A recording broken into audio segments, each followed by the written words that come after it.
At 10 a.m. on November 5th, 2025, the sky above Moscow was a solid sheet of gray. The city breathed in silence, unaware that history was already counting down. Inside the Grand Council Hall, beneath the double-headed eagle, 57 of Russia's most powerful officials gathered. Gold chandeliers burned against walls of marble. The air was still, cold, calculated. At the center of the long table lay a single folder. Its label read, Sarmat Operational Test, Final Authorization. Inside were blueprints for 3 RS-28 intercontinental ballistic missiles, each carrying 10 nuclear warheads. The combined yield would be enough to erase Kyiv, Dnipro, and Kharkiv in less than 8 minutes. The discussion was quiet, but absolute. This was not a debate. It was the final step in a plan meant to remind the West who commanded the sky. Outside those walls, high above the clouds, another kind of intelligence was already awake. 22,000 miles up, orbital listening stations caught an unusual pattern of encrypted signals. It was faint, buried under background noise, but structured enough to demand attention. The pattern matched a known protocol. Category Omega, potential nuclear pre-launch authorization. Far below, deep under Kyiv, the Operations Directorate of Digital Defense monitored the stream. Dozens of analysts stared at silent screens. And then, at 10:17, the first alert flashed red. Authorization detected. Moscow. Immediate response required. The room froze. Every heartbeat fell into the same rhythm. Calm before action. General Havlenko stood still for a moment, eyes locked on the glowing words. Then he spoke. His tone left no space for hesitation. There is no line of retreat. Strike straight to the heart. Orders moved instantly across encrypted channels. Commands traveled through fiber and radio, carried by cold wind and code. On a frozen airfield near Poltava, 15 Bayraktar TB-2 drones came to life. Their propellers turned. Their engines whispered. 10 upgraded MiG-29 fighters waited under camouflage nets. Engines cold but ready. 15 drones, 10 fighters, 1 target. The heart of Moscow. And somewhere in the distance, unseen and unheard, the first signal pulsed through the static. Everything that followed began here. 30 meters beneath the streets of Kyiv, the command center came alive. No sunlight. No chatter. Only the rhythmic hum of cooling fans and the pulse of data on cold glass screens. General Havlenko leaned forward over a steel table. His hands did not shake. His voice was steady. Initiate combined operation, straight to the heart. The order rippled outward, invisible, unstoppable.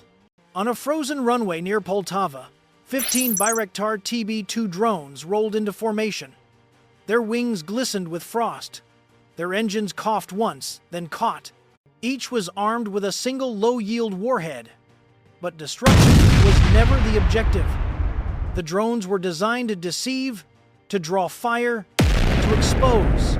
They lifted into the air, climbing slowly, staying under 60 meters. Their radar signatures danced at the edge of detection, imitating flocks of birds. To the north, 10 MiG-29 fighters waited under heavy camouflage. Their pilots silent, their instruments glowing, every dial calibrated to a plan built on seconds. At 9:42, the drones crossed into hostile airspace. A thin line of light moved low across the frozen ground. Over Moscow, radar screens began to tremble. Podsolnuk early warning stations registered contact. Book M, 3 batteries aligned. Pantsir S-1 turrets elevated. And deep within the city, the S-500 Promety defense grid stirred to life. 4.2 seconds later, a voice cut through the command net. Engage. The sky erupted. 32 interceptor missiles launched in rapid succession. Trails of smoke and fire twisted upward like serpents. Each missile cost nearly $3 million. Each drone, barely a fraction of that. The first salvo hit in seconds. 4 drones gone, then 6, then 10. In 40 seconds, 14 Bayraktors had vanished in bursts of light and vapor. Operators in Kyiv watched in silence. The mission was working. The defense had revealed its rhythm, its layers, its response time. The last drone, call sign TB-215, flew alone through the chaos. The air burned around it, fragments of steel slicing past. Then, for 0.8 of a second, Moscow's radar grid flickered. A blind spot opened brief. Perfect, inevitable. The drone slipped through. At 700 meters, its sensors locked on the green dome of the Kremlin. At 400, its wings leveled. At 100, the onboard algorithm confirmed impact. The explosion was small, 12 kilograms of fragmentation charge, but it cracked more than stone. It cracked the illusion of safety. Flame poured from the copper dome. Smoke rose black against the gray sky. Sirens screamed. Windows shattered. Civilians filmed with trembling hands. For 11 minutes, state media went dark. Every signal scrambled, every voice silenced. But in that silence, the world saw everything. The Kremlin was burning. Inside Russian command, confusion spread faster than the fire. Screens showed nothing. Targets erased. Systems locked in loops. The operators believed they had neutralized the assault. They did not understand that the attack had only begun. Far away, under the soil of Kyiv, a single message appeared on a terminal screen. Window achieved. Proceed with Phase 2. General Havlenko exhaled once. He turned to his staff. Send the next wave. And above the clouds, 10 fighters came alive. Engines roared. Sensors glowed red. Coordinates locked. They were not rising to warn. They were rising to strike. Because the drones were never the weapon. They were the key. And the door they had opened led straight into the heart of Moscow. From the southern horizon, 10 MiG-29 fighters broke through the clouds. Engines thundered, air splitting in streaks of white vapor. Each jet carried 2 precision-guided missiles, built for speed, silence, and certainty. They climbed in formation, wings level, engines synced. To anyone watching from below, they looked like a single moving shadow. But each pilot knew the truth. They were flying into the most heavily defended airspace on Earth. 240 radar stations, 2 layered belts of interceptors, 76,000 surveillance cameras. And above them, the invisible lattice of the S-500 Promety system, Russia's pride, its shield, its illusion of control. Yet in warfare, no system is absolute. Every fortress has a flaw, and the drones had already found the crack. 9 minutes after the last Bayraktar fell, the first MiG crossed the border. Digital stealth coatings bent radar reflections into chaos. Hit suppressor masked engine exhaust. Their signatures blended into the electromagnetic noise generated by the burning Kremlin. Somewhere far above the clouds, satellites tracked the flight path, relaying data through encrypted relays. They did not control the mission, but they illuminated the path ahead. Navigation locked. Target coordinates aligned. At 11 o'clock, the formation cleared the last layer of cloud. 10 black silhouettes hung above a city that still believed it was safe. The lead pilot spoke once.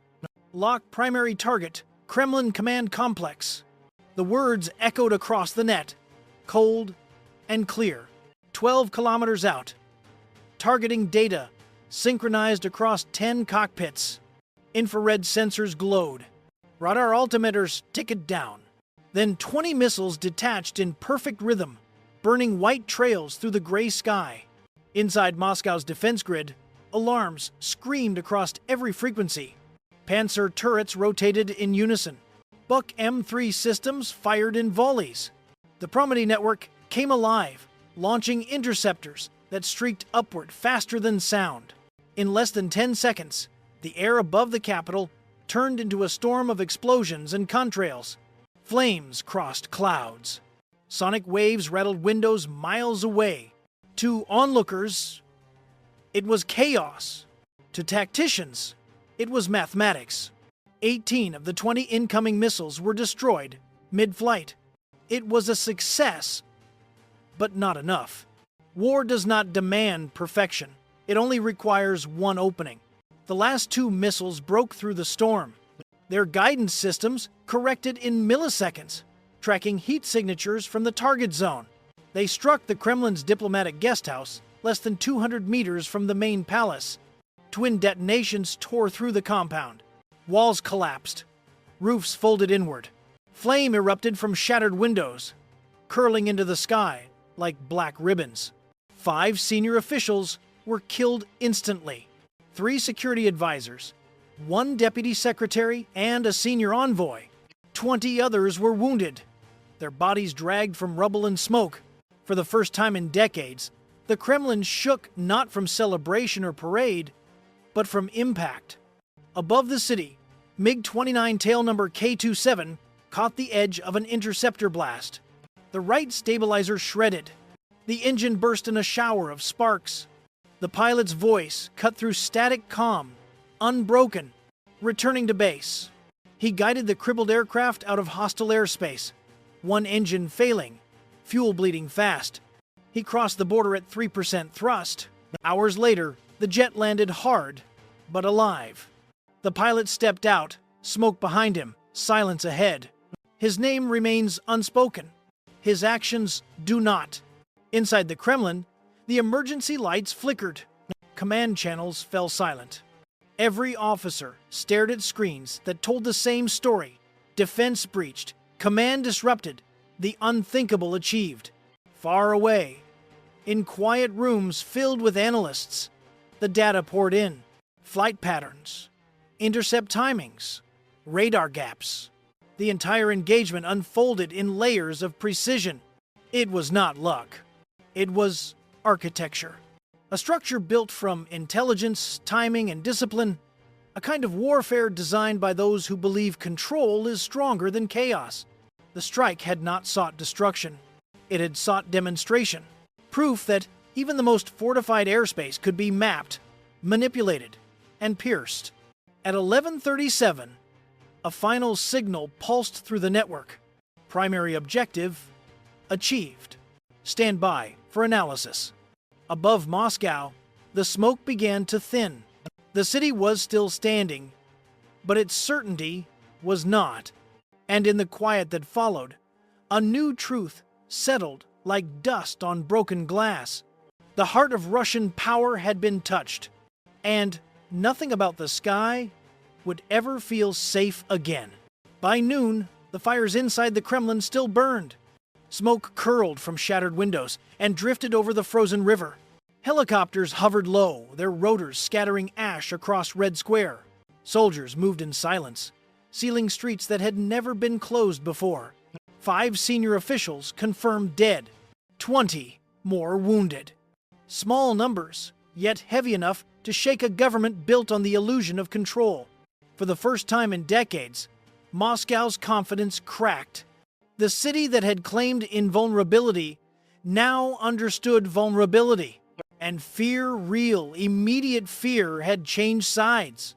Within 7 minutes, independent channels reported the strike. Within 23, the footage reached every continent. The Kremlin struck. Moscow no longer untouchable. The ruble fell 19% before markets closed. 40 private flights left the capital by nightfall, carrying families of ministers and oligarchs. They were not fleeing the blast. They were fleeing uncertainty. Across the world, diplomats spoke in quiet tones.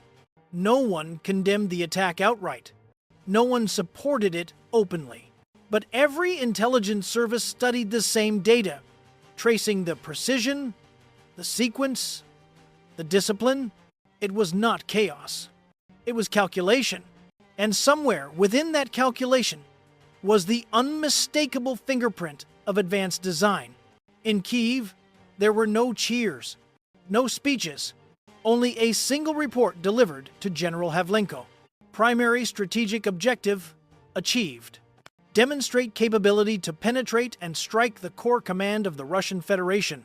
He read it once, then placed it face down. Victory was not the point.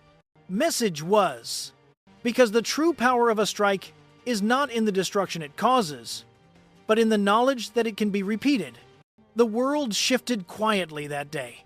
Deterrence replaced denial. Precision replaced volume. Discipline replaced rage. And the transformation subtle, invisible, was the most powerful weapon of all. At midnight, Moscow's sky was calm again. But calm is not peace. It is a pause before the next decision. In the homes of the powerful, lights stayed on. Phones rang. Orders were drafted. Every voice spoke softly, as if afraid the sky might still be listening. Wars do not end with explosions. They end with understanding.